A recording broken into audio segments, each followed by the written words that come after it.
This call is now being recorded. This call is now taking notes.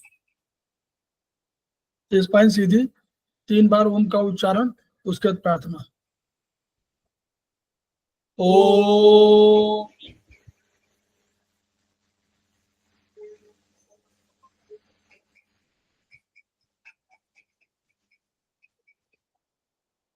ओ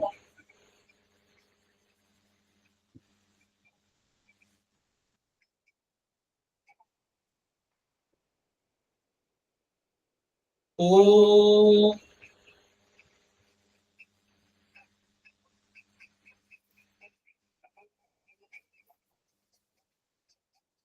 वह शक्ति हमें दो दयानिधे, कर्तव्य मार्ग पर डट जाए, पर सेवा पर उपकार में हम निज जीवन सफल बना जाए। वह शक्ति हमें दो दयानिधे, कर्तव्य मार्ग पर डट जाए। हम दीन दुखी निबलों विकलों के सेवक बन संताप हरे, जो है पिछड़े भूले भटके, उनको तारे खुद तर जाए। वह शक्ति हमें दो दयानिधे, कर्तव्य मार्ग पर डट जाए। छल द्वेष दंभ पाखंड झूठ, अन्याय से निष्दिन दूर रहे, जीवन हो शुद्ध सरल अपना, शुचि प्रेम सुधारस बरसाए। वह शक्ति हमें दो दयानिधे, कर्तव्य मार्ग पर डट जाए। निज आन मान मर्यादा का प्रभु ध्यान रहे, अभिमान रहे, जिस देव भूमि में जन्म लिया, बलिदान उसी पर हो जाए। वह शक्ति हमें दो दयानिधे, कर्तव्य मार्ग पर डट जाए, पर सेवा पर उपकार में हम निज जीवन सफल बना जाए।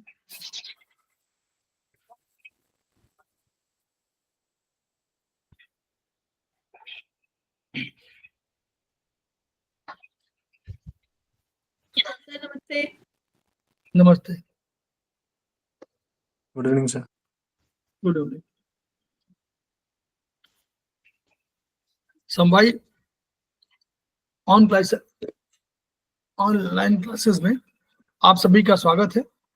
हमारे बीच में श्रीमती वर्षा श्रीवास्तव, उपाध्यक्ष समवाई फाउंडेशन उपस्थित है, उनका स्वागत है। हमारे बीच में शरद उपस्थित हैं, जो समवाई फाउंडेशन की प्रमोटर हैं और आज की फैकल्टी हैं, उनका स्वागत है। हमारे बीच में डॉक्टर कोमल बालवानी उपस्थित है, समवाई फाउंडेशन के प्रमोटर हैं और नेचुरोथेरेपिस्ट हैं, उनका स्वागत है। हमारे बीच में बबली सिंह उपस्थित हैं, समवाई फाउंडेशन के एग्जीक्यूटिव मेंबर हैं, उनका स्वागत है। और आज के सेकंड सत्र की वो फैकल्टी भी हैं। तो हम लोग समवाई फाउंडेशन के सदस्य हैं और हम लोग एक्यूप्रेशर शोध, प्रशिक्षण एवं उपचार संस्थान प्रयागराज से संबद्ध है। वहां के मनीषी ब्रह्मलीन MP खेमकर सर के हम ऋणी हैं, जिनकी वजह से संस्थान को यह शोहरत मिली हुई है और इस एक्यूप्रेशर विधा को ये ख्याति मिली हुई है। जो उन्नति जो किया है उन्हीं का है। एस्पस का एक मोटो है, each one reach one, each one treat one, each one teach one. उसी को आपके माध्यम से जन जन जागरण अभियान के तहत पूरे विश्व में फैलाने का हमारा सपना है और हमें विश्वास है कि विधा जो अपेक्षाकृत कम खर्चीली है उसका लाभ केवल आपको ही नहीं मिलेगा, आपके घर परिवार, पास पड़ोस, इष्ट मित्र, बंधु बांधवों को ही नहीं मिलेगा, वरन समस्त पीड़ित मानवता को मिलेगा। इसी विचार के साथ हम लोग आज के क्लास की शुरुआत कर रहे हैं। हम लोगों ने जो 3 हमारे सब्जेक्ट से BHB basics of human body, दूसरा हमारा चाइनीज जिसको हम लोग ट्रेडिशनल चाइनीज मेडिसिन बोलते हैं, तीसरा हमारा आयुर्वेदिक एक्यूप्रेशर। तो हम लोगों ने एक सब्जेक्ट BHB पूरा कर लिया। हम लोगों ने चाइनीज में थोड़ा सा कुछ बाकी है और आयुर्वेदिक भी हम लोग आजकल में कल की तिथि तक पूरा कर लेंगे। अब हमारे पास जो चाइनीज रह जाएगा उसको हम लोग धीरे धीरे पूरा कर लेंगे। इस बीच में हम लोग फिर 5 तारीख से अपनी क्लासेस शुरू करा देंगे सेकेंड सेमेस्टर, उसका क्लास शुरू हो जाएगा। तो हम लोग आज बात कर रहे हैं आयुर्वेद अग्निवेश जो किताब हमारी, उस अग्निवेश के चैप्टर 3 पर पहले वार्ता करेंगे और फिर हम लोग चैप्टर 5 पर वार्ता करेंगे। उस सब चैप्टर 3 पर वार्ता करने के लिए जो ऑर्गन का तंत्र है, जो हमारा सिस्टम है, उन सिस्टम्स की चर्चा कर रहे थे। तो आधा हम लोग कर चुके थे और उसको शरद जी आज पूरा करेंगे। तो ओवर टू शरद जी, मैं शेयर कर दे रहा हूँ। Okay sir. सर मेरे ख्याल से मेरे पास ये अग्निवेश वाली किताब नहीं है ना शायद। हाँ तो ये मंगवा लीजिए आप, छोटी बुक है। अग्निवेश में इसमें क्या है इसके अंदर? अग्निवेश में ऑर्गन डिस्क्रिप्शन है और सिस्टम का एक वो है और तुल्यता सिद्धांत है, सिमिलरिटी। ठीक है सर।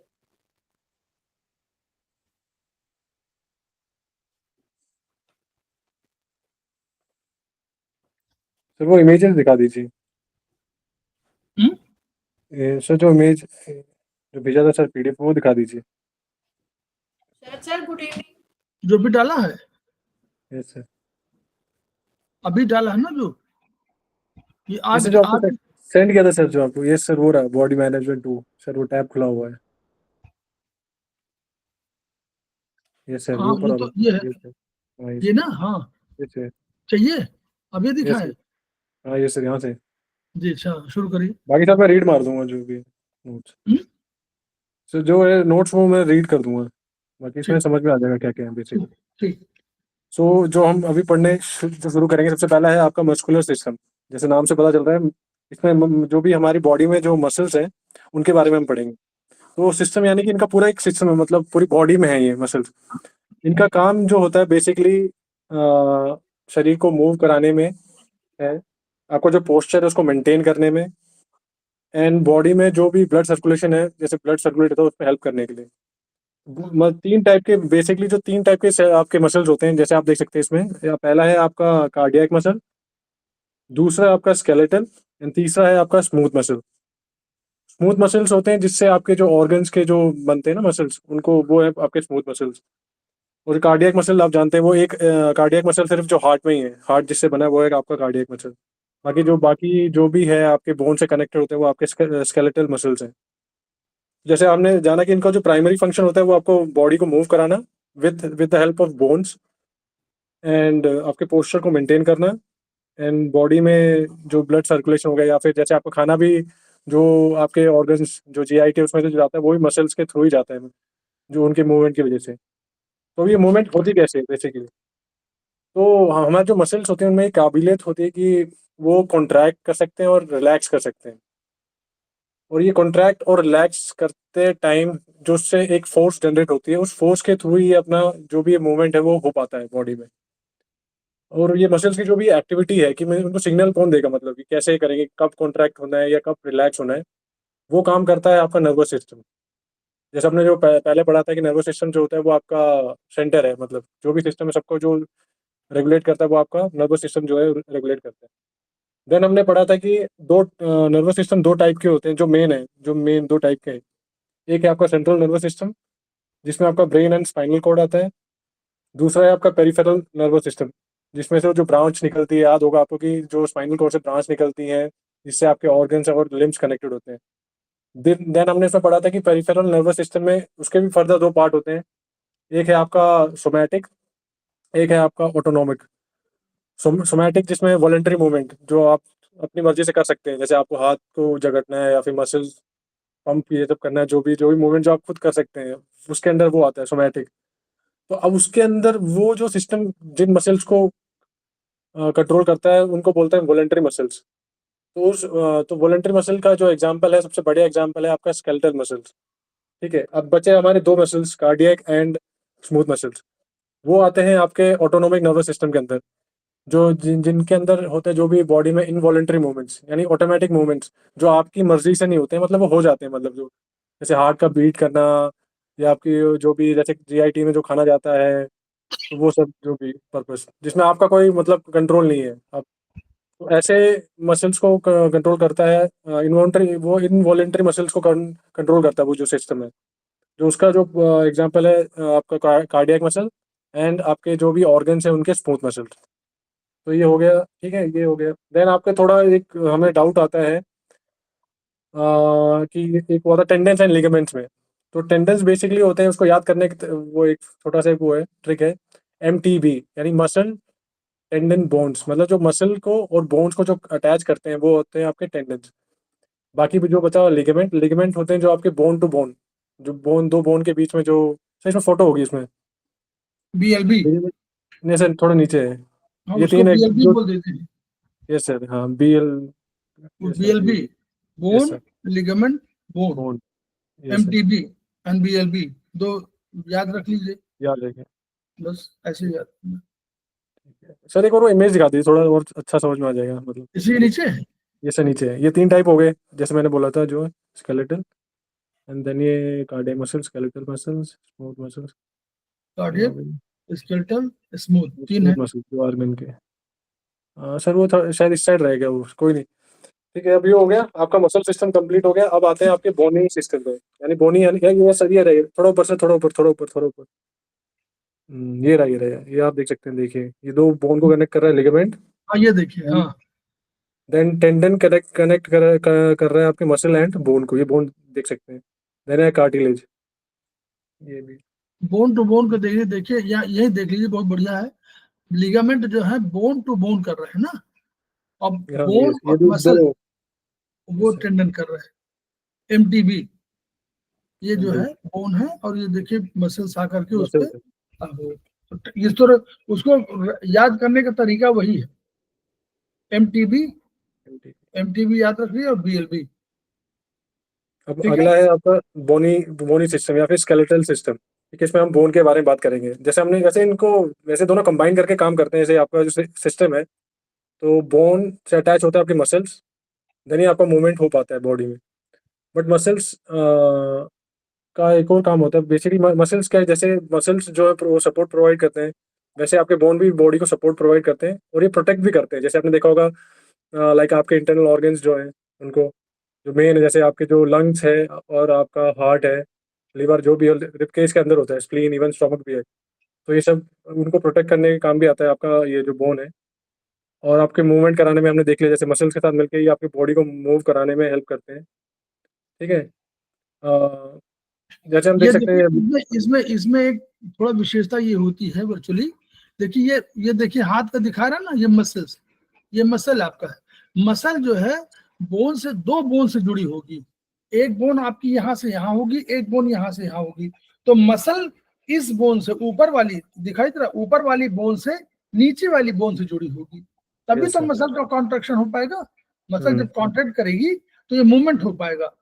हम्म, ऐसा नहीं होगा कि इसी, अगर एक ही बोन से, ये दिखाई पड़ रहा है सबको, यस सर। दिखाई पड़ रहा है ये वाला, ये मान लीजिए एक बोन यहाँ पर है, ये इतनी यहाँ से बोन है, दूसरी बोन यहाँ से यहाँ तक है। तो जो मसल है, ये यहाँ मसल, एक मसल का मसल एक सिरा यहाँ से अटैच होगा और दूसरा सिरा दूसरी वाली से होगा, इस वाली से नहीं होगा, पहली वाली से। अगर इसी से होगा तो कॉन्ट्रैक्ट करने में कैसे होगा मूवमेंट, इसको करेगी तो कॉन्ट्रैक्ट, जब पहले यूं थी अब यूं हो गई, तो ये हाथ यूं खुल जाएगा, हाथ जो है बंद होने लगेगा।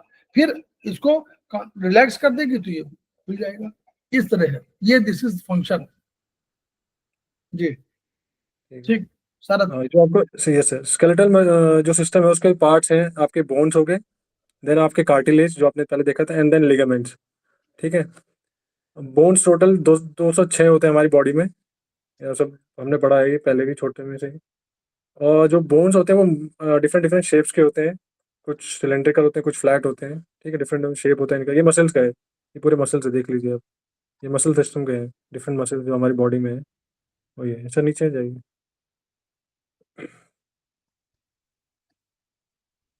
जो ये सिस्टम है उसको मस्को स्केलेटन म्यूस्को ऐसा कुछ बोलते हैं सर, इसको कंबाइन करके बोलते हैं इन दोनों को, बोनी एंड मसल सिस्टम को मस्को स्केलेटन सिस्टम बोलते हैं। मस्कुलर, हाँ यस सर, ये मसल, आता है, ये है, ये देखिए ठीक है, डिफरेंट जो बोन्स है आपकी बॉडी में। ठीक है, जैसे कि आपका ये देख सकते हैं शोल्डर के थोड़ा डिफरेंट डिफरेंट, ये ह्यूमरस हो गया आपके हाथ के जो वो है, एंड देन आपका वर्टिब्रा हो गया, आपका रिब केज हो गया।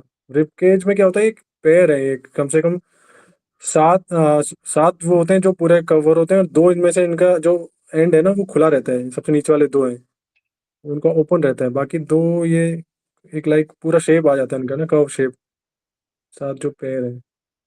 एंड आपके दो उनका जो ना एंडिंग कंप्लीट नहीं होती, आप देख सकते हैं दो छोटे छोटे दो है बिल्कुल कोने कोने। और देन सर इसमें फिर ये बुक में दे रखा है सर, वो डिफरेंट डिफरेंट नाम है कि कहाँ पे कहाँ कौन सा अटैच होता है, हाँ पूरा बताना सर।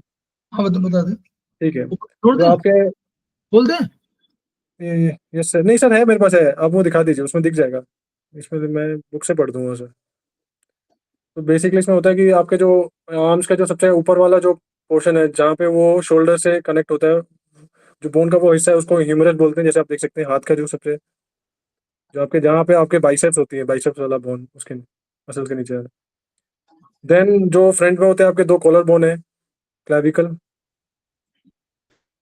ठीक है, कॉलर बोन, उसके बैक में है आपका एक ट्रायंगुलर बोन जिसको हम स्कैपुला बोलते हैं।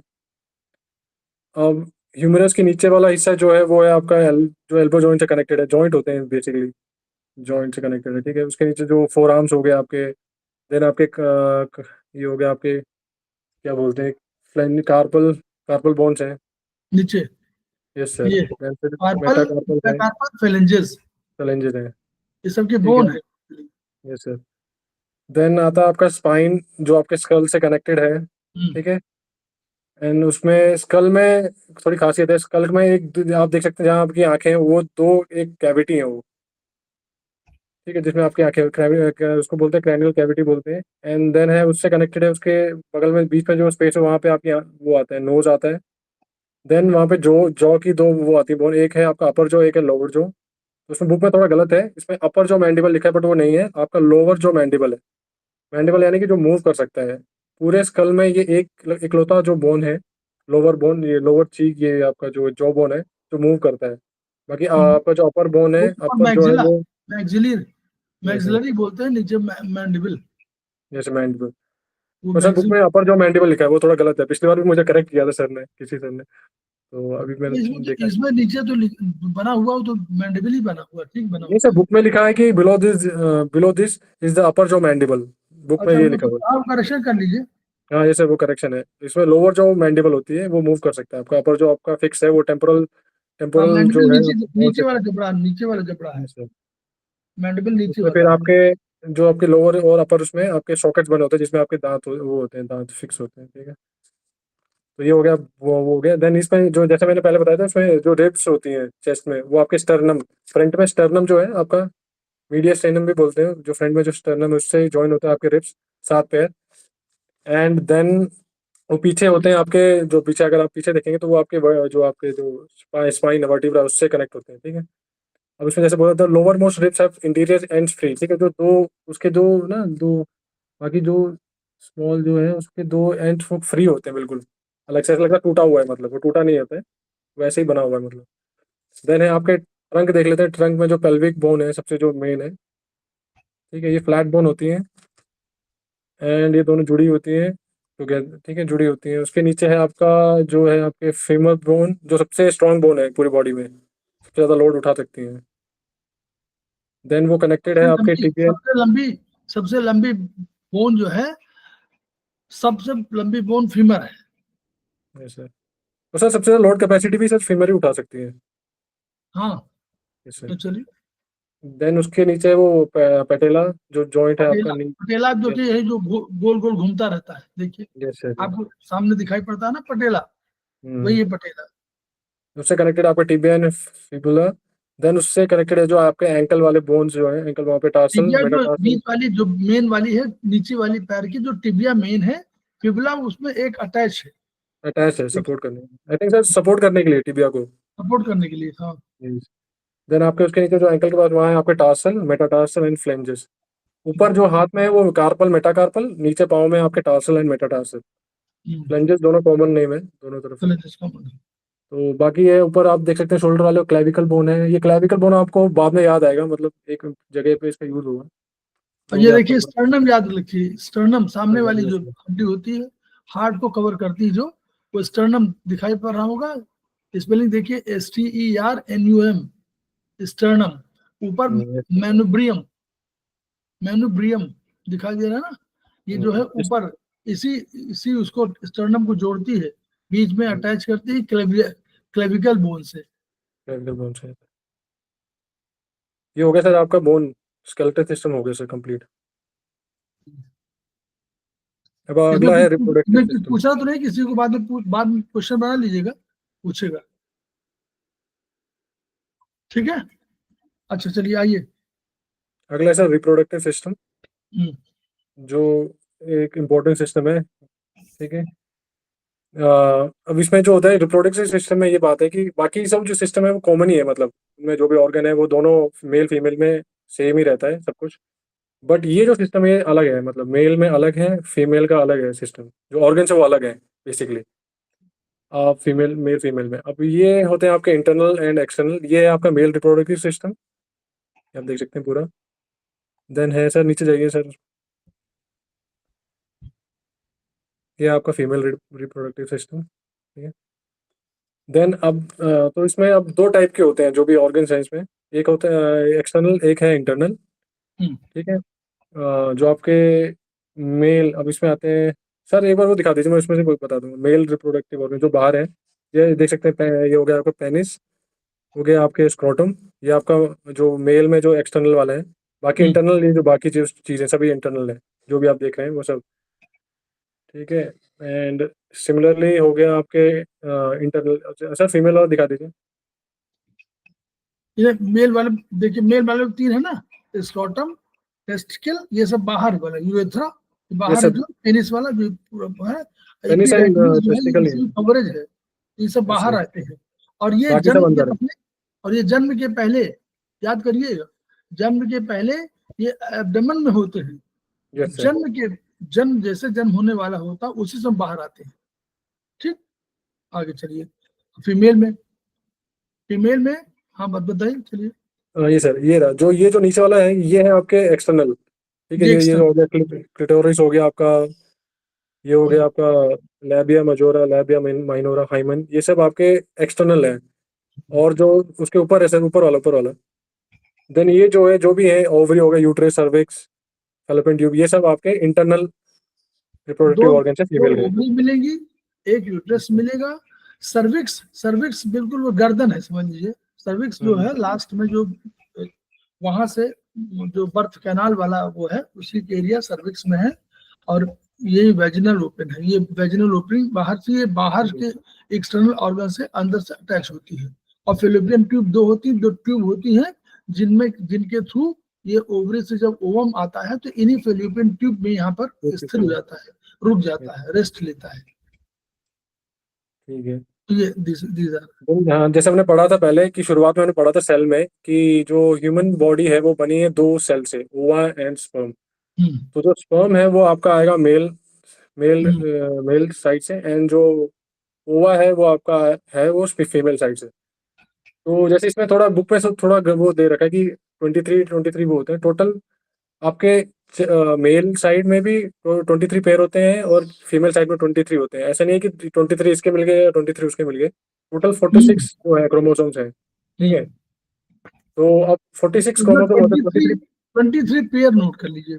23 पेयर, जिसमें 22 पेयर जो है, मतलब 44 जिसको मैंने कहा जाए, 22 पेयर आपका ऑटोसोम होते हैं। ऑटोसोम माने सब में कॉमन होंगे। ओनली 1 पेयर सेक्स क्रोमोसोम होगा, तो फीमेल में XX होगा और मेल में XY होगा। Y छोटा होता है, X बड़ा होता है।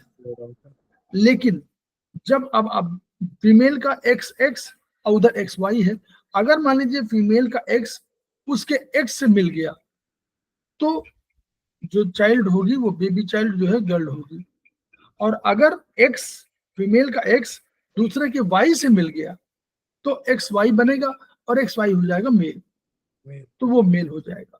तो इसमें अब उस कैरेक्टर ये है कि जो Y जो है, Y इज मोर प्रिडोमिनेंट। छोटा जरूर है आकार में, साइज में X बड़ा है और Y छोटा है, लेकिन जब प्रिडोमिनेंसी की बात आती है, तो अगर X और Y दो हैं तो प्रिडोमिनेंट Y होगा, तो कैरेक्टर Y के आ जाएंगे सब अधिकांशतः। ठीक है, ये बस कहना है, ये आगे चल के आप लोग पढ़ेंगे, लेकिन बेसिक चीजें ये जानना जरूरी है। और एक बात आपको याद है, जो 22 पेयर थे ऑटोसोम्स, ऑटोसोम्स का क्या काम है? ऑटोसोम्स में जो आपके जेनेटिक मटेरियल है, जो डिसाइड करता है कि आपके आंखों का कलर, बालों का कलर, आपका मेटाबॉलिज्म कैसे होगा, ये सब ऑटोसोम्स आपके डिसाइड। आपके मतलब कुछ लोग होते हैं जैसे आपको बोलते हैं आपके लाइक जेनेटिक है आपके कुछ डिसीजेज, तो वो सब डिसाइड करता है आपके ऑटोसोम्स। जो भी जेनेटिक चीजें जो ट्रांसफर होंगी, मतलब एक जनरेशन दूसरे जनरेशन, तो पूरा ऑटोसोम पे होता है। बाकी जैसे सर ने बताया, एक पेयर जो है सेक्स क्रोमोसोम का होता है, तो सर ने वो एक्सप्लेन कर दिया, मतलब उसमें XY, तो उसके हिसाब से वो होता है। और तो अब जो जेनेटिक जो और भी प्रॉब्लम आएगी, सेक्स वाली जो प्रॉब्लम जो आएंगी, वो कैसे होगी कि मान लीजिए आपको 44, हमने कहा ना कि 23 पेयर, यानी 44 प्लस XY, यही तो होगा, या XX 44 प्लस XX। अब ये जब ध्यान रखें, अगर मान लीजिए 44 की जगह 45 हो जाएगी, तो ये विसंगति है कोई, ये नॉर्मल नहीं है। अगर 44 की जगह 45 हो जाए तो विसंगति है, 44 की जगह 43 हो जाए तो विसंगति है। उधर क्या होगा, उधर अगर डबल XY हो जाए, डबल XY हो जाए तो विसंगति है, XYY हो जाए तो विसंगति है, सिंगल X रह जाए तो विसंगति है, सिंगल Y रह जाए तो विसंगति है। मतलब इस तरह है, यानी डिफरेंट जो होते हैं, जहां भी ट्रांसजेंडर्स हो गए, ट्रांसजेंडर्स हो गए। हाँ बस ठीक है, बस इतना जानिए इसमें अभी तो। और देन जो जैसे हम पहले बोलते थे कि औरतों को बोलते थे कि आपके मतलब बच्चा लड़का नहीं हुआ, लड़की नहीं हुआ, बट एक्चुअली क्या होता है, जो मेल लड़का होगा लड़की होगा, डिपेंड करता है, वो होता है आपके फादर साइड से। हाँ, मेल विल डिसाइड कि क्या होगा, क्योंकि मान लीजिए X से उसका Y मिल ही नहीं पा रहा है, क्योंकि मदर साइड से XX ही आना है। हाँ वहाँ तो X ही आना है, वहां तो कोई दिक्कत नहीं, मेल से आना है XY। मेल डिसाइड करेगा कि X आएगा या फिर, क्योंकि दोनों का कंट्रीब्यूशन रहता है, मतलब ऐसा नहीं कि दोनों एक मदर की साइड से आएगा क्रोमोसोम, एक डैड की साइड से आएगा। यस, इस तरह फ्यूजन होता, फ्यूजन बहुत फ्यूजन होता है, ठीक है ना। और तो ये जो हो गया। फ्यूजन के बाद हुआ, ये देखिए उसके जो सेल, इसका सेल का नाम नोट कर लीजिए। वहां तो आप ओवम हम लोग बोल देते हैं, ठीक है, तो वहां ओवम बोल देते हैं, यहाँ हम लोग बोलते हैं स्पर्म, ठीक है। तो दोनों में ओवा हो गया, स्पर्म हो गया।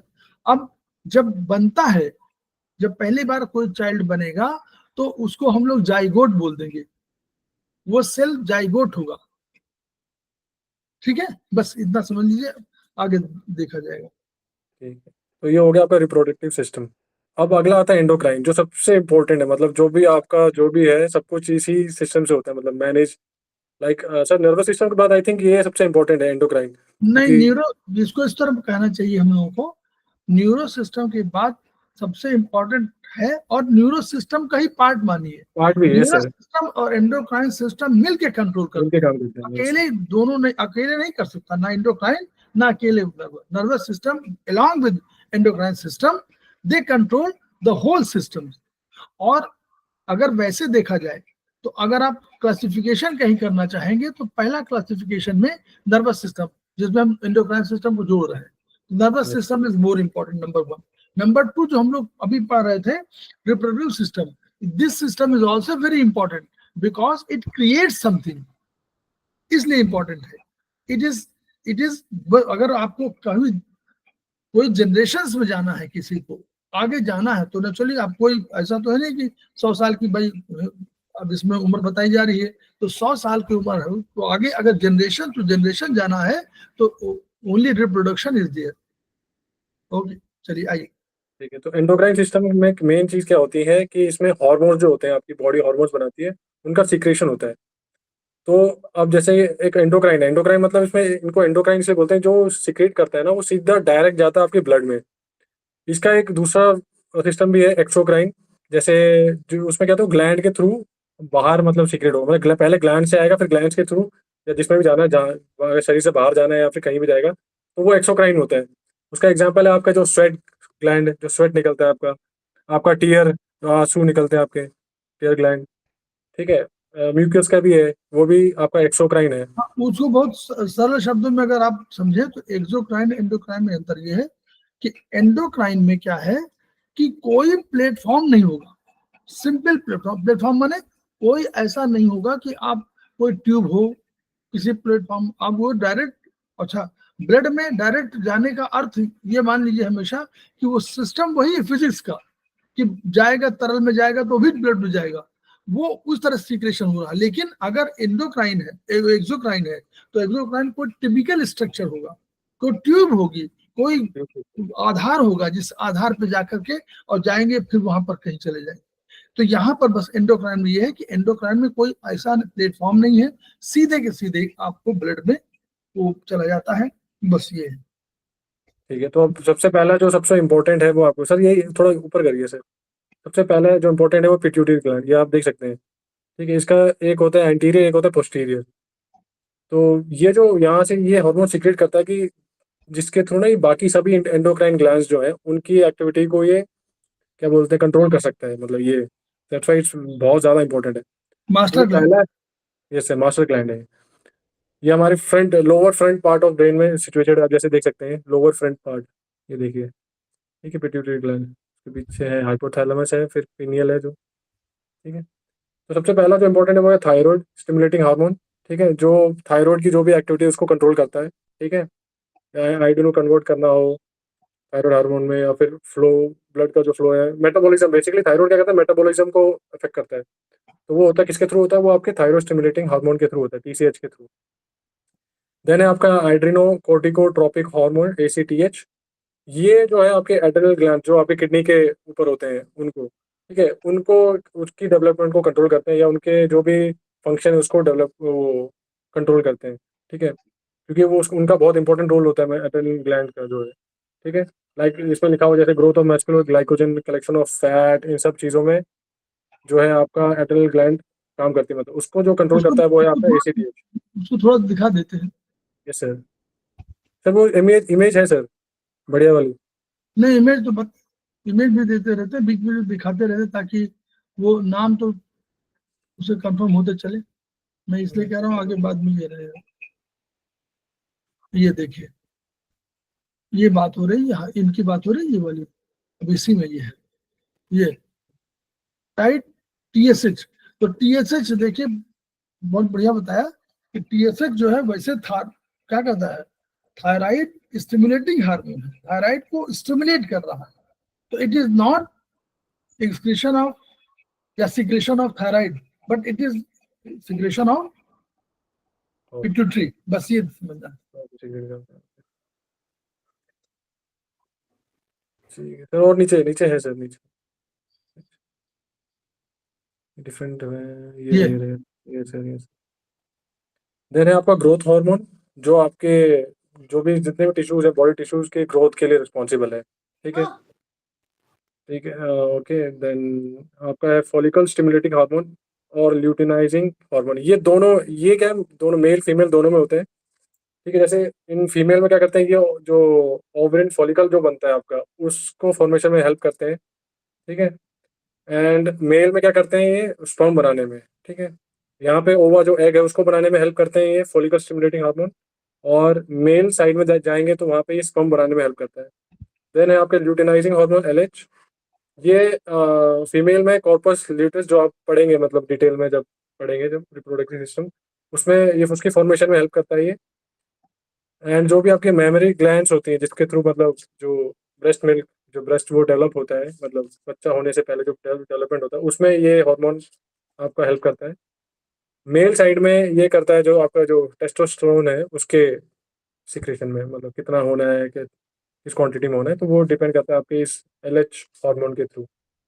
देन आपका पोस्टीरियर पार्ट में है जो तो ये दोनों हार्मोन जो ये FSH और LH दोनों जो है इनका फॉर्मेशन 14, 13, 12 से लेकर 12 साल की उम्र से लेकर 14 साल की उम्र में ही होता है। यही से शुरुआत होती है, उसके पहले नहीं होता। क्योंकि उनका जो फंक्शन वो नहीं होता ना सर, उसके बाद ही होता है जो भी। जी। देन है आपके पोस्टीरियर, ये होते हैं एंटीरियर, जो पिट्यूटरी ग्लैंड जो एंटीरियर पोर्शन है वहां से ही निकलते हैं जो भी है, ठीक है। वहां पे जो सामने वाले एंटीरियर माने सामना, सामने वाले भाग से ये 7 हार्मोन है वो निकलते हैं। 2 हार्मोन 7 शायद हैं टोटल, तो 7 हार्मोन निकलते सामने से, 7 है इसमें टोटल 7 नहीं सर, जो 5 आगे से 2 पीछे से है। अच्छा सर, इसमें 5 दे रखे हैं सर, मेरे हिसाब से और भी होने चाहिए थे, है तो और ऐसे तो होते भी बहुत सारे हैं। मेरे तो मुझे 7 है शायद, 7 इसमें से, उसमें किताब में लिखा होगा इसमें। तो बहरहाल 7 करीब यहाँ से निकलते हैं सामने से, और 2 केवल पीछे वाले, जो मतलब पोस्टीरियर माने पीछे वाला में केवल ऑक्सीटोसिन और एंटी डायरेटिक हार्मोन 2 निकलते हैं। अब ये समझ लीजिए कि जो इंटीरियर है, सामने वाला भाग है, वही मुख्य है। पीछे वाला जो है ऑक्सीटोसिन वगैरह, ये बच्चों स्टोरेज है, ये निकालते बहुत कम है। इनके लिए इनके पिता बैठे हुए हाइपोथैलेमस, वो हाइपोथैलेमस, इनमें मेन काम हाइपोथैलेमस का है, ये केवल स्टोरेज की भूमिका में अधिक रहते हैं बस। ठीक है, आगे चलिए। ये ऑक्सीटोसिन एक्सप्लेन करना है। ऑक्सीटोसिन जो है वो आपको, एक तो जैसे आपने मेमोरी ग्लैंड के जब उसमें से जो मिल्क निकले, तो ये हार्मोन जरूरी है, मतलब ये जब वो करेगा तभी वो मिल्क निकलेगा, प्रोडक्शन जो भी है वहां से, ठीक है। ये होता है बच्चा होने के बाद। देन एक और है कॉन्ट्रैक्टिबिलिटी ऑफ यूट्राइन मसल, जब प्रेगनेंसी के दौरान उसको कॉन्ट्रैक्ट करने जो मूवमेंट होता है, पुश करने वाला मूवमेंट, जो उसमें जो आपके जो मसल जो होते हैं उनकी कॉन्ट्रैक्टिबिलिटी में ये वाला हार्मोन उसका इफेक्ट ऑक्सीटोसिन आता is said to be love hormone. है।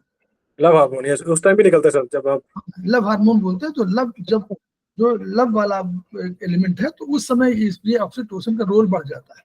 Yes sir. जी। देन है आपका एंटी डाययूरेटिक हार्मोन, जो मतलब रिलीज होता है। तो थोड़ा पानी पी लो सर, थोड़ा पानी पीना है सर, थोड़ा।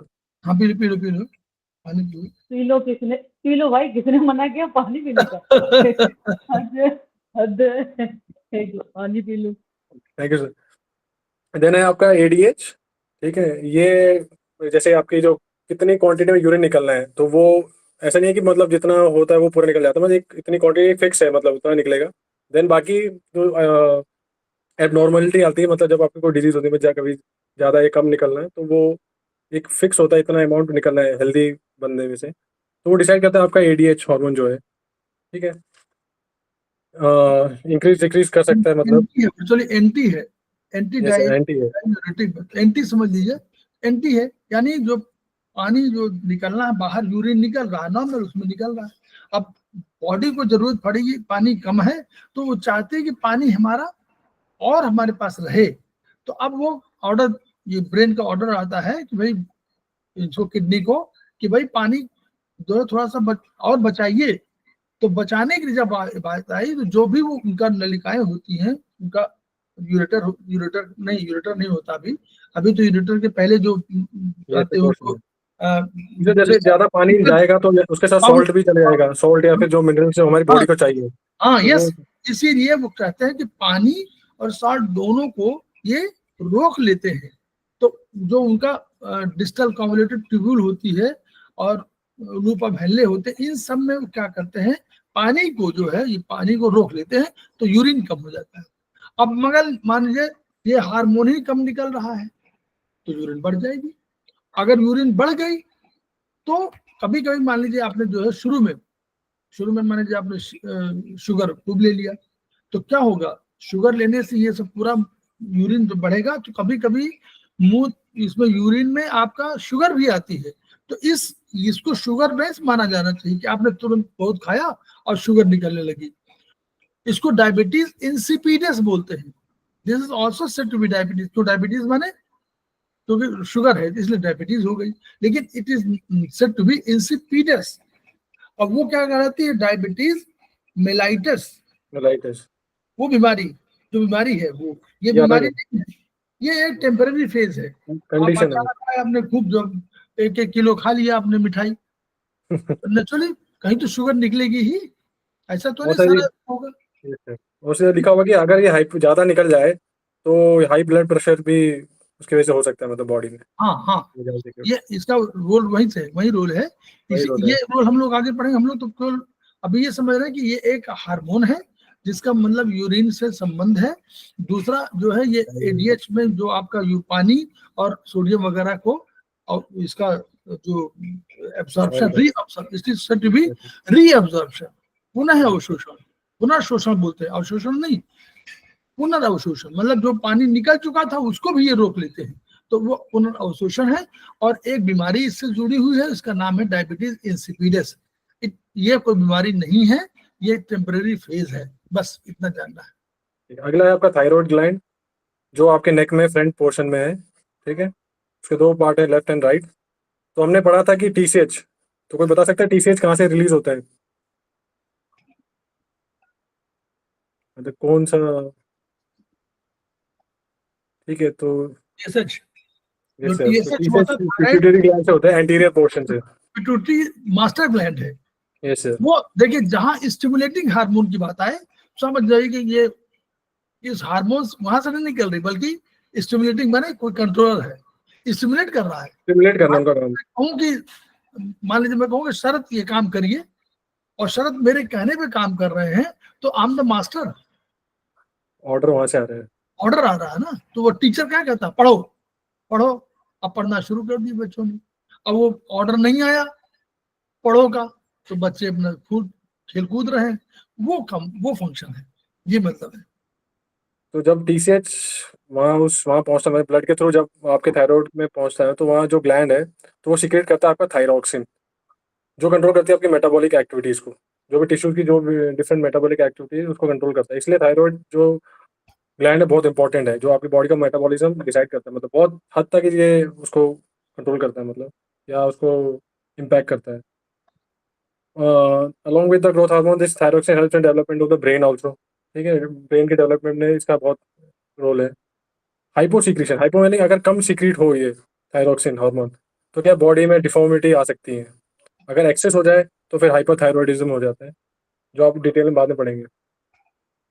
हाइपरथायरॉयडिज्म किसी के पास है, वो है कोई बता सकेगा हम लोगों को? एग्जाम्पल कोई तो होंगे देश दुनिया में भाई, जहां पर बहुत अधिक ग्रोथ हार्मोन और हाइपर इन सब का जो होता है, और अधिक आपका मेटाबॉलिज्म कम है, ये ज्यादा है, तो ये ग्रोथ हार्मोन से जुड़ा हुआ चीज है। तो हमारे यहाँ खली है, यस सर, खाली सर वो ग्रोथ हार्मोन का है ना सर, वो ग्रोथ हार्मोन की वजह से भी है। हाँ ग्रोथ हार्मोन, और क्या यस सर। ग्रोथ हार्मोन है, पूरा बढ़ गया, उतना हो गया। उनको सर उनको इंजेक्शन लेना पड़ा था या फिर कुछ कराना पड़ा, जिसके वजह से रुक गया, मतलब तब जाके रुका है, मतलब हाँ मतलब अगर हाइट ग्रोथ बढ़ती हार्मोन जाती सिक्रेशन अधिक होने लगे तो आदमी बलशाली हो जाएगा, है। हाइट और बढ़ती नहीं तो जाएगी। छोटा हो जाएगा। तो इसका देखिए ये समझ लीजिए कि अ, जब भी, अब इससे हम लोग को सीखना क्या है? मान लीजिए किसी का मेटाबॉलिज्म ठीक नहीं है, आपने मेटाबॉलिज्म कहा कि मेटाबॉलिज्म कहा ना, कि मेटाबॉलिक, इसको क्या बोलते हैं? बीएसएल, वो basal metabolic rate, BMR. Great, BMR. Basal BMR का एक टेस्ट होता है ये इसके थायराइड के लिए। अब मान लीजिए किसी का कोई ग्रोथ नहीं हो रही, या कोई अधिक हाइपरथायराइडिज्म हो रहा है, या हाइपो हो रहा है, तो अब और उसका मेटाबॉलिक ठीक नहीं है, तो हम लोग पहले पैंक्रियाज में ध्यान दे रहे हैं। हम लोग क्या कर रहे हैं? हम लोग पैंक्रियाज में ध्यान दे रहे हैं, हम लोग एसआई पे ध्यान दे रहे हैं, हम लोग 3 और दूसरा ऑर्गन बताइए आप लोग। देखिए ऐसा वो करिए, अपने को इन्वॉल्व करिए। पार्टिसिपेट, सब 3 पार्टिसिपेट। चीजें हैं। पहला हम लोगों ने जोड़ा था कहाँ पर? हम लोग कहा था ऊपर से आए, ऊपर से कौन सा आ रहा है? लीवर से आ रहा है, एक सिक्रेशन आ रहा है, फिर यहाँ से जा रहा है पैंक्रियाज जूस, और तीसरा कहाँ जा रहा है? ये जगह किस जगह मिलता है? बोलिए। हाँ प्रतिमा राय बोल रही है। यस, ड्यूडेनम, ड्यूडेनम में मिलता है ना, सारा तो ड्यूडेनम में आके मिलता है, इसलिए पैंक्रियाज का बहुत बड़ा रोल है ना, इसलिए पैंक्रियाज को डॉक्टर वाल ने जो है कहा है कि वो मेटाबॉलिज्म के लिए जिम्मेदार है। तो वो अब मेटाबॉलिज्म हमने पहले समझा कि भाई अगर भोजन वोजन ठीक से ले रहा है तब भी कुछ गड़बड़ हो रही है, नहीं समझ में आ रहा उसको, तो जिम्मेदार duodenum number 1, number duodenum SI मतलब उसका पार्ट है, एसआई का पार्ट है स्पेसिफिकल पे duodenum, pancreas and GB, GB means liver, ठीक।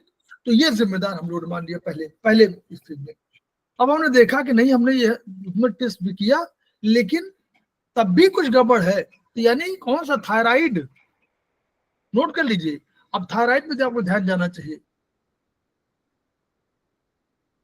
करा के आइए, इसीलिए देते हैं कि आपका मेटाबॉलिक रेट ठीक है, जो एक आवश्यक ऊर्जा आपको काम करने में, आपको कुछ कैलकुलेशन होगा कि इतने काम करने में आप इतना काम जो कर रहे हैं इस एज में, तो कितनी चाहिए कुछ आप एनर्जी, उस एनर्जी के लिए वो बीएमआर टेस्ट है, ठीक है। चलिए बढ़िया, तो ये इस तरह ध्यान देना चाहिए, हम लोग उसको जोड़ रहे हैं कि कैसे हम लोग टेस्ट कराएं या क्यों हम टेस्ट कराएं या कहाँ जोड़े, ठीक।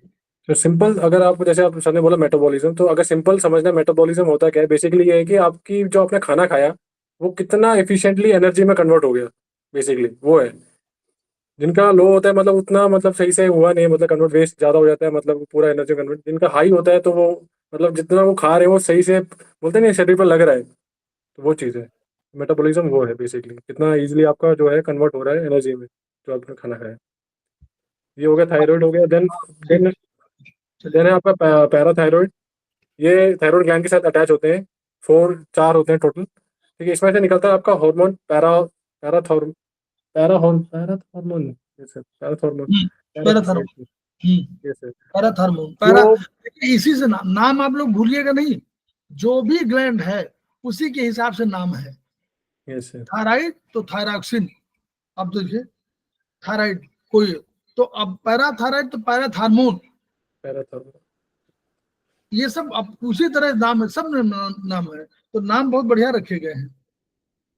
चलिए, ये कंट्रोल करते हैं जो कैल्शियम एंड फास्फोरस का जो ब्लड में सर्कुलेशन है, उसके कितना अमाउंट में सर्कुलेट होगा पूरे ब्लड में, उसको मटर के दाने क्या करके, जो लोग मटर खाते हैं, कौन लोग मटर खाते हैं वो देखिए, जो मटर खाते हैं, तो मटर देखिए प्रकृति में जो कुछ है और जो भी ब्रह्मांड में है, जो प्रकृति में है और जो प्रकृति में है वो शरीर में है। तो यानी अगर आप कोई भी चीज आप खा रहे हैं, पी रहे हैं, पसंद है वो है, तो ये समझ लें वो इसी के लिए जिम्मेदार है। अगर मटर के दाने क्या करके, तो मटर आप खा रहे हैं तो पैराथायराइड ग्लैंड आपकी स्ट्रांग हो रही है, मैं बता रहा हूँ, ये कहा जाता है, वही सिद्धांत वही है, जो भी ब्रह्मांड में है वो हमारे शरीर में है, बस। चलिए ठीक है। तो अगर ये एक्सेस हुआ, मतलब ये हार्मोन अगर ज्यादा निकल रहा है, तो क्या होगा आपके जो वो है क्या बोलते हैं आपकी हड्डी में, क्योंकि हड्डी में हमने पढ़ा था कि हड्डी में क्या स्टोर रहता है, हड्डी का काम सपोर्ट के अलावा क्या है, वहाँ पे कुछ मिनरल्स स्टोर रहते हैं, जैसे आपका कैल्शियम हो गया, आपका विटामिन डी, वो भी आपके बोन में स्टोर होता है। तो क्या करेगा, जो ये हार्मोन जब ये ज़्यादा सीक्रेट होगा तो आपके बोन में से कैल्शियम को ब्लड में ले आएगा, मतलब ज़्यादा। तो उसकी वजह से क्या हो सकता है, आपके जैसे अब जो किडनी है जो ब्लड को फिल्टर करती है, और जो आपका कैल्शियम बोन, जो भी बोन से जो कैल्शियम आ रहा है वो आपके ब्लड में आ रहा है, तो जब ये फिल्टर करेगा ना, तो वो वहाँ पे किडनी स्टोन होने के कारण चांसेस बढ़ जाते हैं, ठीक है, क्योंकि कैल्शियम डिपॉजिट हो जाता है बेसिकली। अगर इसकी डेफिशिएंसी हो जाए तो क्या हो जाता है, तो जो है उसकी बीमारियाँ, इसमें बताया टिटेनी करके एक बीमारी है, वो है, तो जिसमें आप क्या करते हैं, कैल्शियम टैबलेट आपको लेना पड़ता है। टेटनेस नहीं है, टेटनी है, तो उसमें बुक में टेटनेस लिखा हुआ है, टेटनी करके। यस सर, टेटनी ना, यस सर, टेटनी। देन है आपके एड्रेनल ग्लैंड, जो आपके किडनी के आप देख सकते हैं ऊपर होते हैं सिचुएटेड। सर इमेज दिखा देंगे, यहीं पर आप लोग नोट कर लीजिए ना, कि मान लीजिए कभी गुर्दों में पथरी बन रही, बहुत अधिक हो रही है, तो पैराथायराइड हार्मोन कहीं कुछ, पैराथायराइड का जो हार्मोन पैराथार्मोन, उसमें कहीं कुछ प्रॉब्लम है, तो ट्रीटमेंट कहाँ करना, पैराथायराइड, बोलिए, ऐसे जोड़िए ना। हम लोग तो चिकित्सा में जोड़ रहे हैं इसको, पढ़ रहे हैं चिकित्सा के लिए, कि भाई हमने देखा हार्मोन की अधिकता से हड्डियां छिद्र में हो जाएंगी, तो अगर आपका कौन सा होता है ऑस्टियो, बोलिए नाम बोलिए बीमारियों की, ऑस्टियोपोरोसिस, ऑस्टियोपोरोसिस और एक ऑस्टियोमेलेशिया, दो होता है। पहले पोरोसिस होती है, बाद में मलेशिया, और स्पेशली लेडीज में होता है, लेडीज में अधिक होता है। और क्योंकि हार्मोनल है तो हो सकता है parathyroid after particular age, parathyroid कम सिक्रेशन होता है तो ये क्या होता है, अधिक होता है सिक्रेट, तो छिद्रमय हो जाता है। ऑस्टियोपोरोसिस के लिए ग्लैंड जिम्मेदार है। तो ऑस्टियोपोरोसिस और दो होते हैं, ऑस्टियोमलेशिया इसमें होते हैं, और उधर अगर स्ट्रॉन्ग बोन हो जाएगी बिल्कुल हार्ड से, तो उसको बोलते हैं ऑस्टियोपेट्रोसिस, मतलब बिल्कुल मार्बल बोन बोलते हैं। तो ये दोनों चीज, गुर्दे में पथरी बनने का भी इस हार्मोन की अधिकता से है। तो अभी ये भी कारण हो सकता है कि अगर पथरी बन रही है तो भी पैराथायराइड का पर ध्यान देना चाहिए। हम ध्यान देने की बात कर रहे हैं, कोई आवश्यक नहीं कि यही कारण हो, लेकिन इन पर ध्यान देना है। ठीक, आगे। देन आपका है एड्रिनल ग्लैंड, जो आपके किडनी के ऊपर सिचुएटेड होते हैं। सर दिखा देंगे इमेज थोड़ा? हाँ दिखा दो। ठीक है। अभी जो आपके जो एड्रिनल ग्लैंड है उसके दो पोर्शन होते हैं, दो पार्ट होते हैं, एक होता है वो कोर्टेक्स, एक मेडुला। दोनों और दिखा नीचे, ये सर ये ये रहा। जो उसके ऊपर है, जो देखिए किडनी के ऊपर है, दोनों किडनी के ऊपर है एड्रिनल ग्लैंड। ठीक है। उसके दो पार्ट होता है, कोर्टेक्स और मेडुला। इन दोनों पार्ट में से हार्मोन्स होते हैं, सीक्रेट होते हैं, डिफरेंट डिफरेंट हार्मोन्स होते हैं। जो आपका जो फॉर एग्जांपल ये कोर्टेक्स में से सीक्रेट होता है आपका कोर्टिकॉइड्स। ठीक है। जो मिनरल सॉल्ट्स जो होता है आपकी बॉडी में, कितने सोडियम, पोटेशियम, स्टेरॉइड, स्टेरॉइड ना, स्टेरॉइड हार्मोन्स होते हैं बेसिकली। हाँ, जो एड्रिनल मतलब फ्लाइट एंड फ्लाइट, सर वो दूसरे वाले में से है सर, वो नहीं है, मेडुला में से है। हाँ नहीं वो मैं नहीं कह रहा हूँ, हाई एड्रिनल ग्लैंड की है। अच्छा। अब देखिए आप लोग दो चीजें और सोचिए इसी में, हम लोग चाइनीज बात कर रहे हैं इसी में। एड्रिनल ग्लैंड देखिए कहाँ पर है, कहाँ पर है बोलिए, किडनी, किडनी नीचे है, और वो कहाँ पर है, किडनी के ऊपर, ऊपर। तो ऊपर हमारे क्या होता है, यांग की इन। यांग। तो अगर एड्रिनल ग्लैंड अधिक सिक्रेशन कर रही है तो यांग बढ़ा होगा कि इन बढ़ा होगा, यांग। यांग। ऐसे भी जोड़िए, ऐसे भी जोड़िए कि सर कभी यांग फंक्शन होता है ना, मतलब यांग फाइबर हो रहा हो तो आप जो है किडनी यांग की अधिकता है, यानी किडनी इन की डिफिशियंसी है। फिर क्या बोला सर, दोबारा बता दीजिए क्या? एड्रिनल ग्लैंड ऊपर है ऐसे। तो यांग बढ़ा हुआ है, यांग एक्सेसिव का मतलब क्या हुआ, इन कमी, ये सर, यस नीचे इन है तो इन कम होगा तभी तो यांग बढ़ा होगा। Yes sir. तो अगर यांग बढ़ा है तो एड्रिनल ग्लैंड का हाइपर सिक्रेशन है। इसका मतलब ये भी हो सकता है कि हमारा किडनी इन डिफिशियंसी है। एड्रिनल ग्लैंड का, अब ये किताब में पढ़िएगा बाद में, अभी आप क्योंकि बात फिर वो हो जाएगा, विषांतर हो जाएगा। अभी आप इसको देखिएगा, ये इस दृष्टिकोण से भी देखिएगा, पढ़िएगा ट्रीटाइज 7 में, कि अगर एड्रिनल ग्लैंड का हाइपर सिक्रेशन है तो हम यांग को क्यों न माने कि यांग बढ़ा हुआ है, और यांग बढ़ा हुआ है तो इन कमजोर है, तो किडनी इन की डिफिशियंसी पर ट्रीटमेंट कर दें। और अगर एड्रिनल ग्लैंड कमजोर है, कम सीक्रेशन हो रहा है, तो किडनी यांग कमजोर है तो किडनी यांग डिफिशियंसी। बोलिए, ऐसे ऐसे भी जोड़िए, ऐसे जोड़ा, ऐसे देखिए जो हम लोग तो अभी रिसर्च सारे लोग सोच रहे हैं ना, अब दिमाग तो सबके पास है, आपके पास भी है, ऐसे सोचिए भी तो। इन यांग हमारे यहाँ इन नीचे कहा गया, यांग ऊपर, तो यांग बढ़ा हुआ है, तो उसमें उस तरह ट्रीट करिए, देखिए ट्रीट करके देखिए, और तब प्रोटोकॉल आगे चलिए शरद, आगे यस चलिए। सर। देन तो अभी जो जो कोर्टेक्स में से निकलते हैं कोर्टिकॉइड स्टेरॉइड्स हार्मोन, जो बेसिकली जो भी आपकी बॉडी से मिनरल सॉल्ट निकलते हैं उनको, उसकी मूवमेंट को मतलब कंट्रोल करते हैं, मतलब कितना निकलना है। ठीक है। लाइक यहाँ पे दे रखा है ग्लूकोकोर्टिकॉइड एग्जांपल दे रखा है, जो आपके कार्बोहाइड्रेट मेटाबॉलिज्म, मतलब कार्बोहाइड्रेट कितना जो कन्वर्जन होगा वो डिपेंड करता है कि उसको जो डिसाइड करता है, वो आपका ग्लूकोकोर्टिकॉइड हार्मोन है। देन इसमें बता रखा है कि अगर ज़्यादा हो जाए बॉडी में, एक्सेस हो जाए ये स्टेरॉइड हार्मोन्स, तो उसकी वजह से क्या होता है, आपके ब्लड का जो प्रेशर वो बढ़ सकता है। देन वो जो बढ़ा हुआ प्रेशर है बाकी आपके ऑर्गन्स को दिक्कत पहुंचा सकता है, लाइक लिम्फेटिक टिश्यू डैमेज हो सकता है। लिम्फेटिक टिश्यू आप जानते हैं, आगे पढ़ेंगे कि वो आपके जो इम्यून सिस्टम है उसका एक इम्पॉर्टेंट पार्ट है। तो यानी बेसिकली ये बोल रहा है कि आपका जो इम्यूनिटी है उस पर इफेक्ट पड़ेगा। देन है आपके सेक्स हार्मोन्स, जैसे जो मेल एंड इसको दे रखा है कि मेल्स एंड फीमेल में एंड्रोजेंस, फीमेल में एस्ट्रोजेंस, उसको भी ये लाइक इफेक्ट कर सकता है। देन डिफरेंट यही है। देन उसके बाद ये है जो आपके मेन जो है मेडुला, जो नहीं पढ़ा अभी, कोर्टेक्स में से निकलते हैं आपके कोर्टिकॉइड हार्मोन्स, एंड देन मेडुला से निकलते हैं आपके दो important hormones, adrenaline and nor adrenaline. ठीक है, जो आपके फाइट और फ्लाइट वाले जो हार्मोन्स हैं बेसिकली ये। ठीक है, देन है आपका थाइमस ग्लैंड।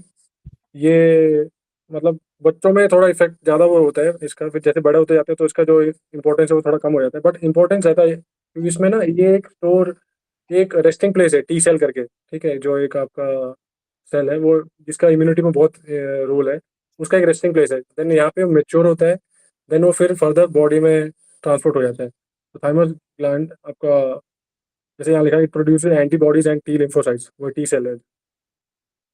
सर आप भी बता दीजिए। एड्रिनल ग्लैंड जो है, देखिए एड्रिनल ग्लैंड का एक और कैसे, हम लोग बार बार किडनी की बात करते हैं ना, यस इसी के बगल से या इसी के ऊपर से जो है वो हार्मोन निकाल रहा, कौन, सेक्स हार्मोन। और हम लोग बार बार कहते हैं कि किडनी जो है हमारे जितने गोनेडल एरिया का है उसके कंट्रोलर है। ये भी ये हम ही नहीं कह रहे हैं चाइनीज, बल्कि ये कौन कह रहा है, साइंस। बॉर्नर साइंस कह रहा है। वो भी इस बात पे पहुंचे ना कि सेक्स हार्मोन कंट्रोलर है, तो सेक्स हार्मोन वहीं पर किडनी पर उसी घर में रह रहे हैं, तो नेचुरली वो उसका रोल है कि नहीं, रोल अदा कर रहे हैं। हम लोग दृष्टिकोण इसमें बात करें कि हम लोग समझे किडनी कंट्रोलर क्यों है, किडनी इसीलिए कंट्रोलर क्योंकि वो सेक्स हार्मोन निकाल रही है। और सेक्स हार्मोन जहां जहां आपको हो रहा है, जब भी कोई गोनेडल प्रॉब्लम हो, देखिए फिर वही बात हमको और रिसर्च करनी है। जब भी गोनेडल प्रॉब्लम हो तो जो भी चीजें कहीं जुड़ रही हो सेक्स हार्मोन से, उन सब पर हमारा ध्यान जाना चाहिए। इसमें एड्रिनल ग्लैंड्स का फिर ध्यान देना चाहिए। उधर हमारा जो वो है पिट्यूटरी ग्लैंड है, उस पर ध्यान जाना चाहिए, क्योंकि बहुत से सीक्रेशन वही कर रही है स्टिमुलेटिंग वाले में, तो उन पर भी ध्यान जाना चाहिए। ग्रोथ कम हो रही है और 14 इयर्स की एज में आपका ग्रोथ वो नहीं हो रहा है, यानी हार्मोनल ग्रोथ नहीं हो रहा है, तो हमको हाइपोथैलेमस और पिट्यूटरी दोनों पे ध्यान देना चाहिए। कि हाइपोथैलेमस कोई ऐसा, वो उसको बोलते हैं जो हम लोग सुने ICTH या ISTH ऐसे कुछ है ना, जो Yes, sir. इंडस्ट्रियल हार्मोन, वो सिक्रेटिंग हार्मोन है। तो वो जब ऑर्डर देता है हाइपोथैलेमस कि अब निकालो, 14 साल का लड़का हुआ, 12-13 साल की लड़की हुई, उसने तुरंत वहां कहा कि अब ये निकालना शुरू करो, तो वो ऑर्डर देता है स्टिमुलेटिंग हार्मोन के लिए ताकि शुरू करो ऑर्डर। तो वो उस ऑर्डर के लिए ये माध्यम हो जाता है, फिर पिट्यूटरी उसको निकालना शुरू कर देती है। अब पिट्यूटरी निकाली, फिर ये ग्लैंड है, इस ग्लैंड में क्या है, ये कह रहा है ये निकालने सेक्स हार्मोन में कौन है हमारे पास, दो हार्मोन है,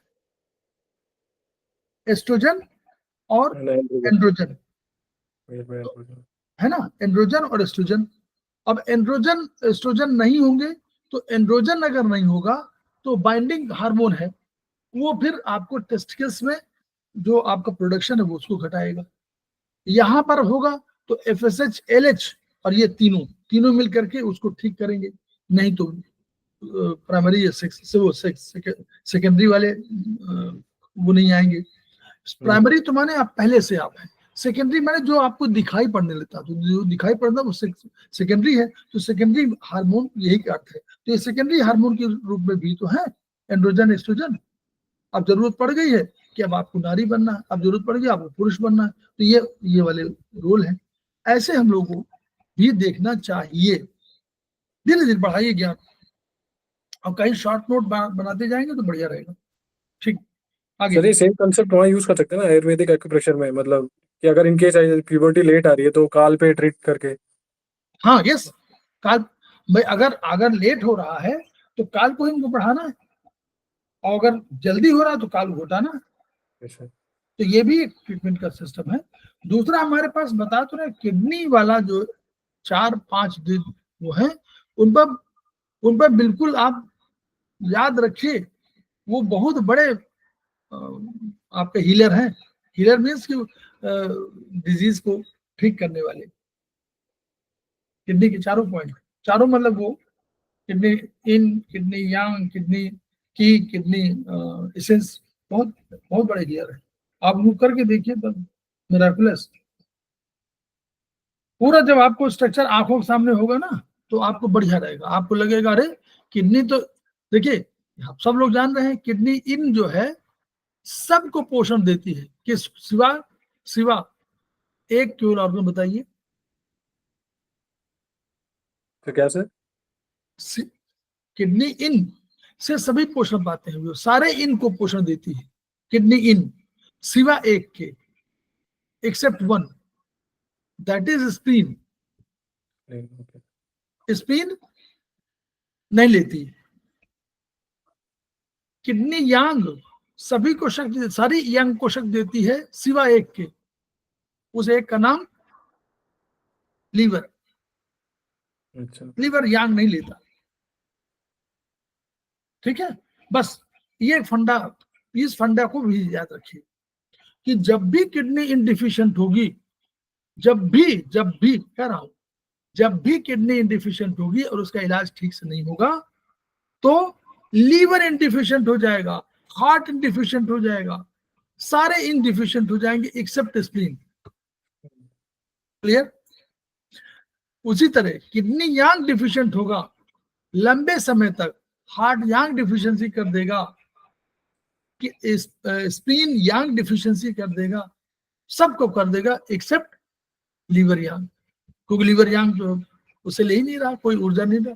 भाई जिससे हम उधार लिए होते हैं तो बेचारा अगर वही कमजोर हो गया तो दोबारा उधार नहीं दे पाएगा ना। बोलिए, Yes, sir. ऐसे तो होता है। भाई जब मान लीजिए कोई आदमी संकट में आपका सहायता के लिए बैठे हुआ है, अब बेचारा वही जब आप सुना कि अरे यार बड़ा मुसीबत में आ गया, उसका बड़ा 10 लाख का उसका नुकसान हो गया है, अब अगले वक्त 2-4 हजार मांगने जाए तो कहाँ से मांगेंगे? नहीं होता यही ना, गांव गांव जुहार में बात करिए, गांव घरों की बात करिए, ऐसे होता है। दुखी हो जाते हैं आदमी कि कभी संकट में बेचारा आता था काम, अब वही पड़े संकट में है। तो किडनी इनडिफिशिएंट है यानी सबको डिफिशियंसी कर रही है, केवल स्प्लीन को छोड़कर के। किडनी देखिए, किडनी यांग डिफिशिएंट होती है तो तुरंत स्प्लीन यांग को ले लेती है पेट में, देखा आपने? चलिए आगे। अगला है पिनियल ग्लैंड, जिसके बारे में जिसके फंक्शन के बारे में अभी तक मॉडर्न साइंस को पता नहीं है, मतलब बट हमारे उसमें है, जैसे कि जो थर्ड आई होती है बेसिकली, कौन वो सा? है सर पिनियल। पिनियल आगे आगे नीचे क्या? ये पिनियल तो है नहीं सर इसमें वैसे। पिनियल ने लिखा है, हाँ ठीक है, थर्ड आई, ठीक ठीक क्योंकि बोलिए, इसके ठीक है। फंक्शन के बारे में पता नहीं है, लोकेशन भी सर पता नहीं है, बट स्टिल इन्होंने बता दिया है कि थर्ड वेंट्रिकल के वहाँ होता है, पीछे होता लोकेशन वहीं पर, वो उसी पास ही है बिल्कुल, देखिए ये पिनियल ग्लैंड की वहीं पर है। है। Yes, sir. पिनियल ग्लैंड सहस्त्रार के पास जहां भी होगी होगी, हाइपोथैलेमस के पास होगी, बस इतना समझ लीजिए। क्योंकि हाइपोथैलेमस हमारा क्या है? सहस्त्रार। और सहस्त्रार चक्र जो है वही हमारा ब्रह्मांड से हमारा संपर्क स्थापित कराता है, सहस्त्रार चक्र के रूप में, नॉट हाइपोथैलेमस। वही वो एक कंसेप्ट है। तो वो क्या करता है कि आपको पराभौतिक चीजों से, यानी आध्यात्मिक चीजों में, पराभौतिक माने आध्यात्मिक, ब्रह्मांड से हमारा संपर्क कैसे हो, हम कैसे आत्मा और परमात्मा से संबंध करें, इसके लिए। तो ब्रह्मांड के द्वार उसी के लिए खुलते हैं जो सहस्त्रार चक्र पर विजय पा लेता है, यानी वहां पर पहुंच जाते हैं आप। जब वहां उस लैडर पहुंच जाएंगे, उस सीढ़ी पर, तो आपको ब्रह्मांड के द्वार खुलेंगे। उस द्वार को खोलने के लिए एक ग्लैंड है, जिस ग्लैंड का नाम है पीनियल ग्लैंड। यह रात के अंधेरे में ही,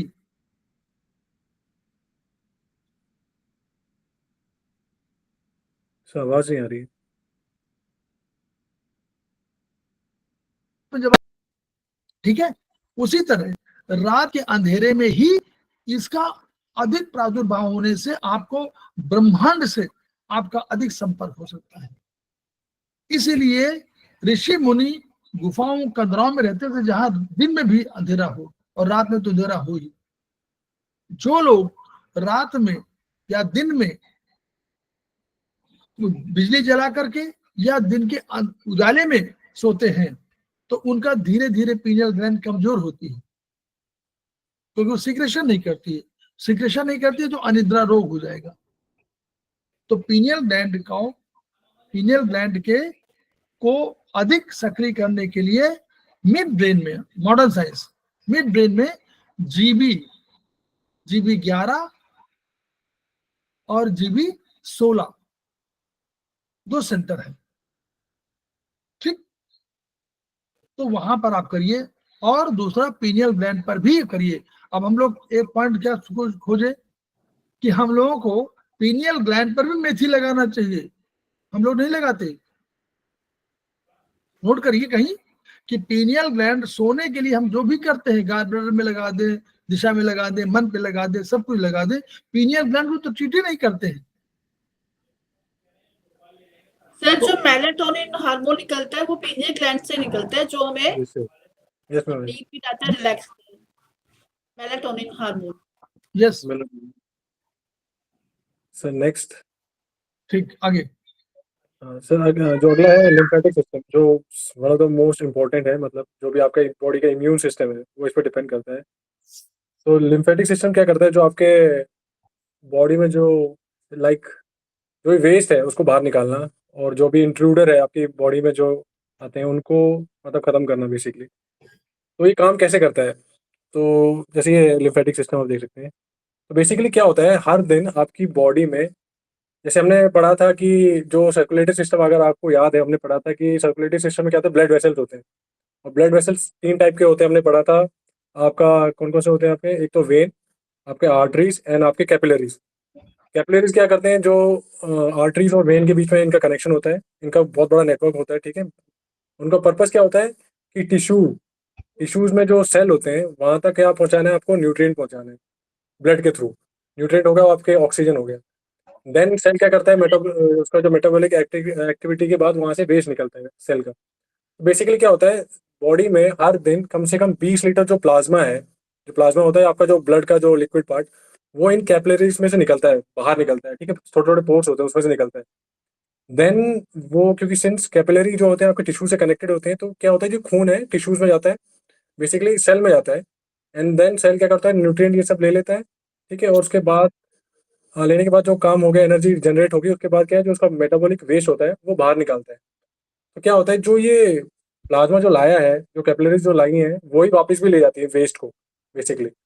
तो होता ये है कि जो 20 लीटर आया उसमें सिर्फ 17 लीटर वापस कैपिलरीज में जाता है, जो आपकी ब्लड कैपिलरीज है, ठीक है। बाकी अब जो 3 लीटर जो बचा है वो आपका कहाँ रहेगा, वो टिश्यू लेवल पे रहता है, ठीक है। अब ये जो टिश्यू लेवल पे जो रहता है 3 लीटर पूरे बॉडी में, ये मतलब होता क्या है, इसमें बेसिकली वेस्ट होता है ना, मेटाबॉलिक वेस्ट होता है। इसमें डेड सेल हो सकते हैं, आपके कैंसर सेल हो सकते हैं, ठीक है। तो ये सेल को खराब करेंगे। तो यहाँ पे आता है, अब इसको निकालना जो है, इसको निकालने के लिए आता है आपके लिम्फेटिक सिस्टम बेसिकली। तो लिम्फेटिक सिस्टम क्या होता है, इसमें भी सेम वैसे ही होता है सर्कुलेटरी सिस्टम जैसा।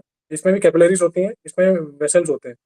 तो क्या करते हैं, जो 3 लीटर जो खून है इनको लेता है आपका जो है लिम्फेटिक कैपिलरीज लेती हैं, ठीक है। अब जो है बेसिकली है प्लाज्मा, बट क्या है, प्लाज्मा में है ये आपका वेस्ट। तो इनका नाम, जैसे कि लिम्फ उसमें आता है सिस्टम में, तो इसका नाम चेंज हो जाता है, लिम्फ हो जाता है बेसिकली। अब वो ब्लड नहीं रहा, इसका नाम चेंज हो गया लिम्फ। तो लिम्फ में क्या है, प्लाज्मा में क्या है, बेसिकली लिम्फ क्या होता है, प्लाज्मा, उसमें जो वेस्ट मटेरियल, ठीक है, सेल के मेटाबॉलिक एक्टिविटीज के बाद वाला जो वेस्ट मटेरियल। अब ये 3 लीटर आया। अब ये जो छोटी कैपिलरीज होती हैं लिम्फ की, ये कनेक्टेड होती है आपकी लिम्फ वेसल से, ठीक है। एक मान लीजिए, जो ऐसा इमेजिन करिए कि लिम्फ कैपिलरीज है आपकी छोटी ट्यूब। अब वो छोटी ट्यूब जाके कनेक्ट है कि आपके बड़े ट्यूब से, लिम्फ वेसल से, ठीक है। अब ये 3 लीटर खून यहाँ पे आया लिम्फ वेसल में। अब ये जो लिम्फ वेसल है ये जाता है आपका, जो मैंने पहले बोला था, याद रखना है, बोनी सिस्टम हमने पढ़ा था, वहां पे हमने पढ़ा था क्लैविकल बोन, ठीक है। तो उसके पास ये जो दो जो है, जो भी जितनी भी लिम्फ वेसल्स है, वो जाके वहां पे 2 वेसल्स में जाके ये जो भी लिम्फ है वो वहां डालती है। तो उनका जो नाम है वो बेसिकली, एक है आपका, बेसिकली नाम है आपका राइट लिम्फेटिक डक्ट एंड एक है आपका थोरासिक डक्ट। ठीक है, ये लिम्फ डक्ट है। अब ये जो दो लिम्फ डक्ट है ये सीधा जाके होती है, गिरती किस में है, सब क्लेवियन वेन्स में। सब क्लेवियन वेन्स जो आपके ये क्लेविकल बोन के पास होता है बेसिकली। ठीक है, ये पूरा आ गया, जो जो 3 लीटर जो था बेसिकली जो लिम्फ था वो पूरा आ गया वेन में। एंड देन वेन से फिर जाता है इंफीरियर वेना कावा, जो हमने पढ़ा था उसमें सर्कुलेटरी सिस्टम में, वहां पे ये चले जाती है। फिर देन वो पूरा साइकिल चलता है दोबारा, ये पूरा साइकिल। तो हमने जैसे देखा तो लिम्फेटिक सिस्टम, तो जैसे डॉक्टर वॉल ने इस पे ज़्यादा ध्यान दिया है, जो भी इसके लिम्फ के जो भी पॉइंट्स है आपने उसका अलग से एक पूरा मेरिडियन है, तो डॉक्टर वॉल ने इस पे ज़्यादा ध्यान दिया है मतलब लिम्फ पे। तो आप समझ चुके हो, मतलब अगर कोई डाउट है बता देना कि लिम्फ पूरा ये ऐसे काम करता है बेसिकली। तो 20 लीटर जो खून है वो, and बाकी जो 3 लीटर जो आपका लिम्फ हो गया। ठीक है, तो उसमें क्या क्या होते हैं आपके लिम्फेटिक सिस्टम में, आपके होते हैं लिम्फेटिक फ्लूइड जो हमने भी पढ़ा, lymphatic cells, lymphatic glands and lymphatic nodes जो होते हैं। ठीक है, कम से कम हमारी बॉडी में ये नोड्स जो है कम से कम 600 होते हैं पूरे शरीर में फैले हुए हैं हर, आप देख सकते हैं। चलो दिखा देंगे छोटे छोटे नोड्स। अब लिम्फेटिक सिस्टम का ही एक पार्ट है आपका स्प्लीन। सर नीचे नीचे हाँ, अगला वाला है सर, ये रहा सर, थोड़ा ऊपर, थोड़ा ये रहा आपका, ये देख सकते हैं जो भी थोड़े नोड्स देख सकते हैं। अभी हरा हरा जो हरा वाला है ना सिस्टम, ये पूरा लिम्फ वाला सिस्टम है। देन है आपका स्प्लीन जो लास्ट है, आज आज हमें पढ़ना है स्प्लीन। ठीक है, स्प्लीन बेसिकली होता है एक एवोकाडो, जो एवोकाडो होता है उस शेप का होता है। ये आपके लेफ्ट साइड में होता है, रिब केज से प्रोटेक्टेड होता है। ठीक है, तो इसका काम ये इसका जो मेन जो फंक्शन है वो आपका इसमें है, इम्यून सिस्टम में है। इम्यून सिस्टम का मेन पार्ट है ये। ठीक है, एंड उसी के थ्रू लिम्फेटिक सिस्टम का बेसिकली, क्योंकि लिम्फेटिक सिस्टम इम्यून सिस्टम का पार्ट है। तो इसका मेन काम क्या है कि ब्लड को स्टोर करना। ब्लड को स्टोर करना मतलब कि इसमें कम से कम इमरजेंसी सिचुएशन के लिए, जब बॉडी में जैसे कि कुछ इमरजेंसी हो गई तो बहुत ज़्यादा खून बह गया, तो इसमें क्या होता है, स्टोर होता है ब्लड, कम से कम 200 से 250 ml खून आपका स्टोर रहता है इसमें आपके स्प्लीन में। देन क्या करता है ये, जो भी ओल्ड सेल हो, इसको वो बोलते हैं शायद, ये सर खंडर बोलते हैं ना सर इसको, मतलब यहाँ पे आके सेल, मार देते हैं।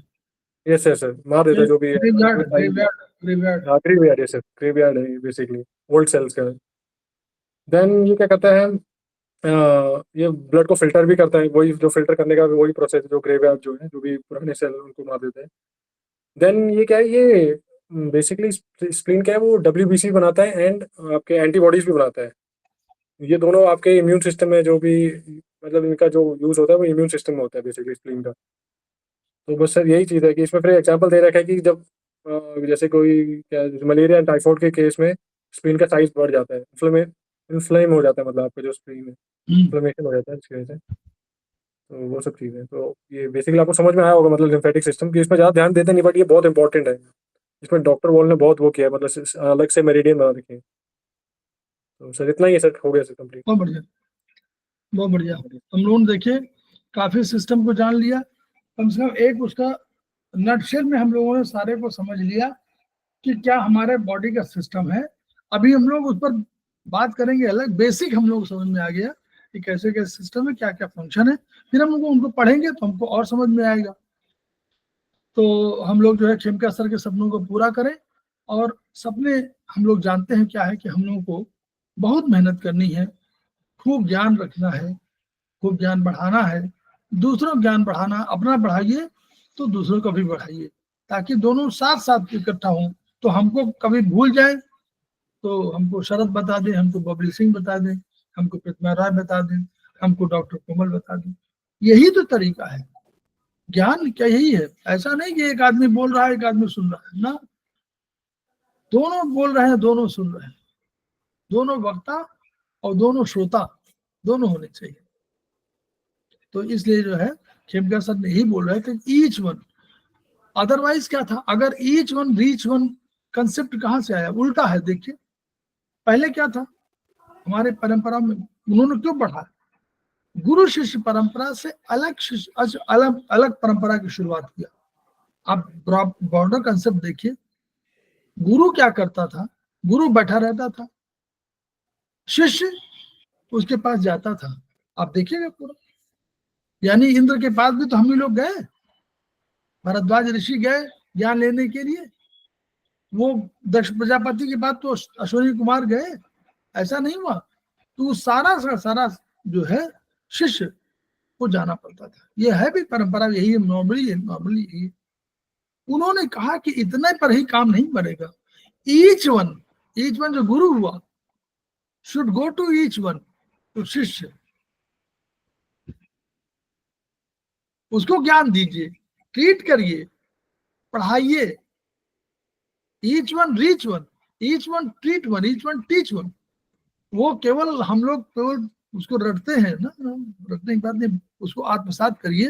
वो खेमका सर कह गए बहुत बड़ी बात, हम लोग उसको जाने या न जाने, माने या न माने। तो वो उन्होंने कहा कि हमको ये परंपरा करनी पड़ेगी, हम सागर को बताएं जाकर के। कोई ऐसा नहीं कि शरत आमे हमें तभी बताएंगे ना, हमको जाना, बताना, सिखाना है, पढ़ाना है। तो हम लोग each one reach one, each one treat one, each one teach one के मार्ग पर चले। और हम लोग 2 मिनट का ब्रेक लेते हैं, फिर हम लोग बबली सिंह को बुलाएंगे उनका, और हम लोग अगले चैप्टर पे